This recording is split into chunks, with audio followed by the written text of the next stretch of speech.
Hi friends, mastmaga.comಗೆ ಸ್ವಾಗತ. ನಾನು ಅಮರ್ ಪ್ರಸಾದ್. ಸ್ನೇಹಿತರೆ, ರಿಚ್ ಪರ್ಸನ್ಸ್ ಅಂದ ತಕ್ಷಣ ರಿಲಯನ್ಸ್ ಇಂಡಸ್ಟ್ರೀಸ್ನ ಮುಖೇಶ್ ಅಂಬಾನಿ, ಅದಾನಿ ಗ್ರೂಪ್ನ ಗೌತಮ್ ಅದಾನಿ, HCLನ ಶಿವ್ ನಡಾರ್ ಸೇರಿದಂತೆ ಕೆಲ ಹೆಸರುಗಳು ಮುಂಚೂಣಿಗೆ ಬರುತ್ತೆ. ಆದರೆ 2023ರಲ್ಲಿ ಇವರೆಲ್ಲರನ್ನ ಸೈಡಿಗೆ ಬಿಸಾಕಿ ದೂರಕ್ಕೆ ತಳ್ಳಿ ಇನ್ನೊಬ್ಬ ಮಹಿಳೆ ಮೇಲಕ್ಕೆ ಬಂದ್ಬಿಟ್ಟಿದ್ದಾರೆ. ಈ ಮೂಲಕ ಭಾರತದ 5ನೇ ಶ್ರೀಮಂತ ವ್ಯಕ್ತಿ ಹಾಗೂ ನಂಬರ್ 1 ಶ್ರೀಮಂತ ಮಹಿಳೆ ಅಂತ ಕರೆಸ್ಕೊಂಡಿದ್ದಾರೆ. ಅದರಲ್ಲೂ ಒಂದು ವರ್ಷದಲ್ಲಿ ಅತಿ ಹೆಚ್ಚು ಆಸ್ತಿಯನ್ನ ಗಳಿಸಿ ಶ್ರೀಮಂತರಾಗಿರೋರು ಅಂತ ಕೂಡ ಕರೆಸ್ಕೊಂಡಿದ್ದಾರೆ. ಈ ರೇಸಲ್ಲಿ, ಒಂದು ವರ್ಷದಲ್ಲಿ ಜಾಸ್ತಿ ಗಳಿಸಿರೋ ರೇಸಲ್ಲಿ ಅದಾನಿ ಅಂಬಾನಿಯನ್ನ ಕೂಡ ಬೀಟ್ ಮಾಡಿ ಬಿಸಾಕಿದ್ದಾರೆ. ಅವರೇ ಸಾವಿತ್ರಿ ಜಿಂದಾಲ್. ಇವರ ಆಸ್ತಿಯಲ್ಲಿ 2023ರಲ್ಲಿ ದೇಶದ ಟಾಪ್ 3 ಶ್ರೀಮಂತ ವ್ಯಕ್ತಿಗಳ ಸಂಪತ್ತಿನಲ್ಲಿ ಏರಿಕೆ ಆಗಿರೋದಕ್ಕಿಂತ ಜಾಸ್ತಿ ಏರಿಕೆಯಾಗಿದೆ. ಹಾಗಾದರೆ ಸಾವಿತ್ರಿ ಜಿಂದಾಲ್ ಯಾರು, ಇವರ ಹಿನ್ನೆಲೆ ಏನು, ಇವರ ಆಸ್ತಿಯಲ್ಲಿ ಎಷ್ಟು ಏರಿಕೆಯಾಗಿದೆ? 2016ರಲ್ಲಿ 16ನೇ ಶ್ರೀಮಂತ ವ್ಯಕ್ತಿಯಾಗಿದ್ದ ಸಾವಿತ್ರಿ ಜಿಂದಾಲ್ ಒಂದೇ ವರ್ಷದಲ್ಲಿ ಟಾಪ್ 5ರ ಒಳಗೆ ಬಂದಿದ್ದು ಹೇಗೆ? ಕ್ವಿಕ್ ಆಗಿ ನೋಡ್ತಾ ಹೋಗೋಣ ಬನ್ನಿ. ಭಾರತದ ಶ್ರೀಮಂತ ಮಹಿಳೆ, ಆಸ್ತಿಯಲ್ಲಿ 79,680 ಕೋಟಿ ರೂಪಾಯಿ ಹೆಚ್ಚಳ. 2023ರಲ್ಲಿ ಸಂಪತ್ತಲ್ಲಿ ಅತಿ ಹೆಚ್ಚು ಗಳಿಕೆ ಕಂಡ ಲಿಸ್ಟ್ನಲ್ಲಿ ಅಂಬಾನಿ, ಅದಾನಿ, ನಡಾರ್ರನ್ನ ಹಿಂದಿಕ್ಕಿ OP ಜಿಂದಾಲ್ ಗ್ರೂಪ್ನ ಚೇರ್ಪರ್ಸನ್ ಆಗಿರೋ ಸಾವಿತ್ರಿ ಜಿಂದಾಲ್ ಮುಂಚೂಣಿಯಲ್ಲಿದ್ದಾರೆ. ಬ್ಲೂಮ್ಬರ್ಗ್ ಬಿಲಿಯನೇರ್ ಇಂಡೆಕ್ಸ್ ಪ್ರಕಾರ 2023ರಲ್ಲಿ ಸಾವಿತ್ರಿ ಜಿಂದಾಲ್ ಅವರ ಆಸ್ತಿಯಲ್ಲಿ ಬರೋಬ್ಬರಿ $9.6 ಬಿಲಿಯನ್, ಅಂದ್ರೆ 79,680 ಕೋಟಿ ರೂಪಾಯಿ ಜಂಪ್ ಆಗಿದೆ.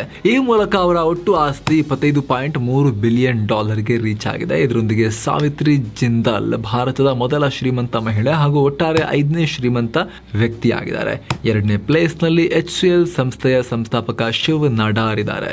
ಇವರ ಆಸ್ತಿಯಲ್ಲಿ ಸುಮಾರು $8 ಬಿಲಿಯನ್, 66,400 ಕೋಟಿ ರೂಪಾಯಿ ಹೆಚ್ಚಳ ಆಗಿದೆ. ಈ ಮೂಲಕ ಅವರ ಒಟ್ಟು ಆಸ್ತಿ $32.6 ಬಿಲಿಯನ್ ಗೆ ರೀಚ್ ಆಗಿದೆ. ಇದೇ ವೇಳೆ ರಿಲಯನ್ಸ್ ಇಂಡಸ್ಟ್ರೀಸ್ ಹಾಗೂ ಭಾರತದ ಟಾಪ್ 1 ಶ್ರೀಮಂತ ಮುಖೇಶ್ ಅಂಬಾನಿ ಅವರ ಆಸ್ತಿಯಲ್ಲಿ $5 ಬಿಲಿಯನ್, ಸುಮಾರು 41,500 ಕೋಟಿ ರೂಪಾಯಿ ಆಡ್ ಆಗಿದೆ. ಅಂದ್ರೆ ಸಾವಿತ್ರಿ ಜಿಂದಾಲ್ ಅವರಿಗಿಂತ ಆಲ್ಮೋಸ್ಟ್ ಅರ್ಧದಷ್ಟು ಮಾತ್ರ ಇವರದಲ್ಲೇ ಏರಿಕೆಯಾಗಿದೆ. ಆದರೆ ಮುಖೇಶ್ ಅಂಬಾನಿ ಭಾರತದ ಟಾಪ್ 1 ಶ್ರೀಮಂತ ಅನ್ನೋ ಟೈಟಲ್ ಅನ್ನ ಉಳಿಸ್ಕೊಂಡಿದ್ದಾರೆ, ಕಂಟಿನ್ಯೂ ಆಗಿದ್ದಾರೆ. ಮುಖೇಶ್ ಅಂಬಾನಿ ಅವರ ನೆಟ್ ವೆಲ್ತ್ ಅಥವಾ ಆಸ್ತಿ $92.3 ಬಿಲಿಯನ್ ಇದೆ ಸದ್ಯಕ್ಕೆ. ಗೌತಮ್ ಅದಾನಿ ಅವರ ಆಸ್ತಿಯಲ್ಲಿ ಕುಸಿತ ಆಗಿದೆ.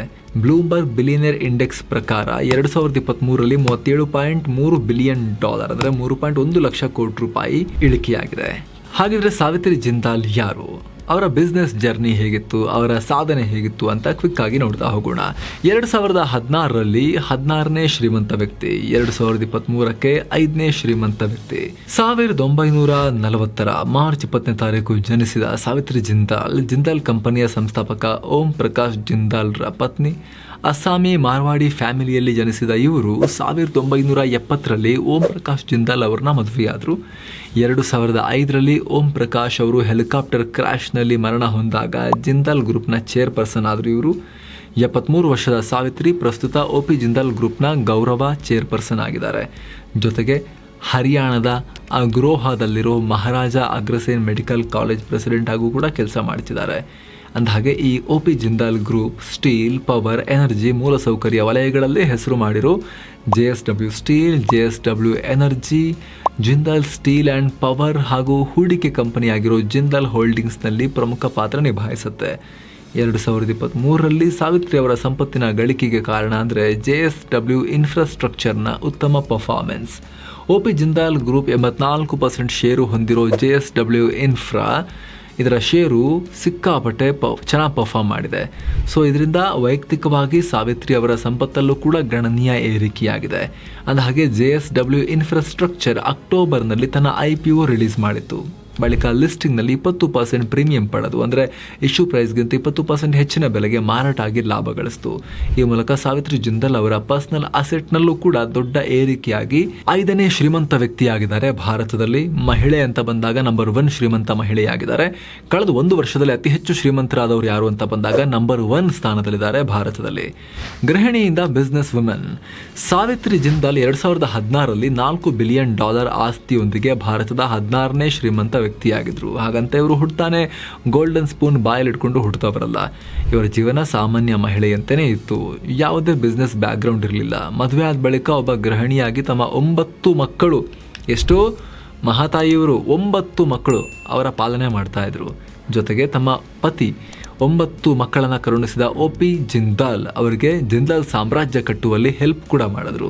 ಹೀಗೆ ತಮ್ಮ ಪತಿಗೆ ಸಪೋರ್ಟ್ ಸಲಹೆ ಕೊಡ್ತಾ ಬಿಸ್ನೆಸ್ ಮಾಡೆಲ್ ಅನ್ನ ಅರ್ಥ ಮಾಡ್ಕೊಳ್ತಾ ಹೋದ್ರು. 2005ರಲ್ಲಿ ಅವರ ಜೀವನದಲ್ಲಿ ಒಂದು ಟರ್ನಿಂಗ್ ಪಾಯಿಂಟ್ ಬರುತ್ತೆ. ಮೊದಲೇ ಹೇಳಿದ ಹಾಗೆ 2005ರಲ್ಲಿ ಹೆಲಿಕಾಪ್ಟರ್ ಕ್ರಾಶ್ ನಲ್ಲಿ ಓಂ ಪ್ರಕಾಶ್ ಜಿಂದಾಲ್ ನಿಧನರಾದರು. ಆಗ ಸಾವಿತ್ರಿ ಅವರಿಗೆ 55 ವರ್ಷ ವಯಸ್ಸು. ಆ ವಯಸ್ಸಲ್ಲೂ ತಮಗೆ ಎದುರಾದ ಸವಾಲುಗಳನ್ನು ಸಮರ್ಥವಾಗಿ ಫೇಸ್ ಮಾಡಿದ್ರು. ಬಿಸ್ನೆಸ್ ಬಗ್ಗೆ ಸರಿಯಾದ ಜ್ಞಾನ ಇಲ್ಲದೆ ಹೋದರೂ ಕೂಡ ತಮ್ಮ ಜವಾಬ್ದಾರಿಗಳಿಂದ ಓಡ್ ಹೋಗಲಿಲ್ಲ.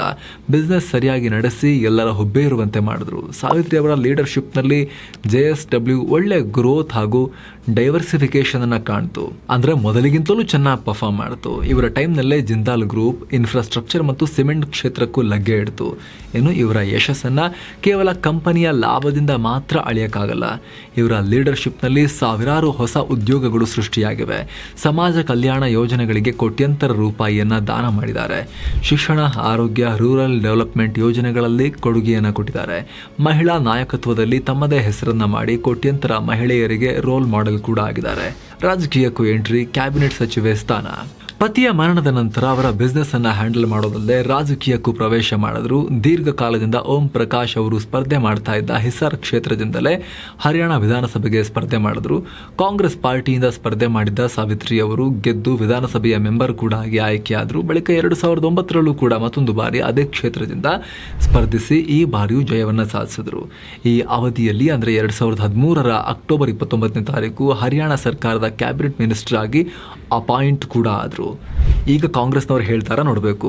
ಅದಾನಿ ಅಂಬಾನಿದು ಶೇರ್ ಸಿಕ್ಕಾಪಟ್ಟೆ ಜಾಸ್ತಿ ಆದಾಗ ಶ್ರೀಮಂತಿಕೆ ಅವ್ರದ್ದಾಗ್ತಿದೆ ಅಂತ ಹೇಳ್ತಾರಲ್ಲ, ಸಾವಿತ್ರಿ ಜಿಂದಾಲ್ ಕಾಂಗ್ರೆಸ್ನಲ್ಲಿ ಗುರುತಿಸ್ಕೊಂಡಿರುವಂಥ ವ್ಯಕ್ತಿ.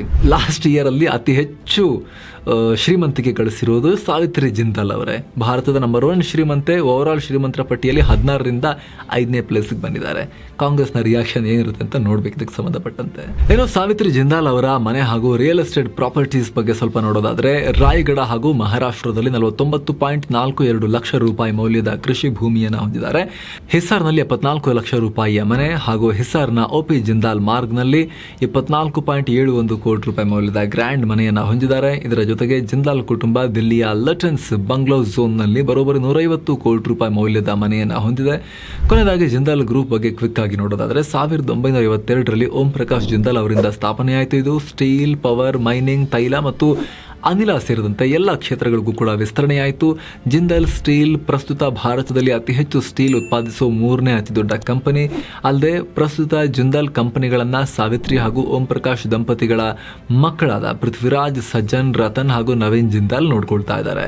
ಸೊ ಫ್ರೆಂಡ್ಸ್, ಇದಾಗಿತ್ತು ಭಾರತದ ನಂಬರ್ 1 ರಿಚೆಸ್ಟ್ ವಿಮೆನ್ ಬಗ್ಗೆ ತಿಳಿಸ್ಕೊಡೋ ಪ್ರಯತ್ನ, ಅವರ ಹಾದಿ ಬಗ್ಗೆ ತಿಳಿಸ್ಕೊಡೋ ಪ್ರಯತ್ನ. Thank you so much. ಮತ್ತೆ ಭೇಟಿ ಆಗ್ತಿರೋಣ.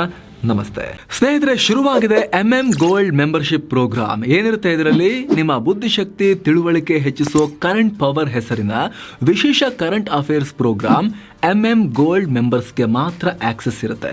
ಜೊತೆಗೆ ಇತಿಹಾಸ ದರ್ಶನ ಹಾಗೂ ಆಯ್ದ ಫ್ರೀ ಸ್ಪೀಚ್ ಎಪಿಸೋಡ್ಗಳಿಗೆ ಅರ್ಲಿ ಆಕ್ಸೆಸ್ ಸಿಗುತ್ತೆ.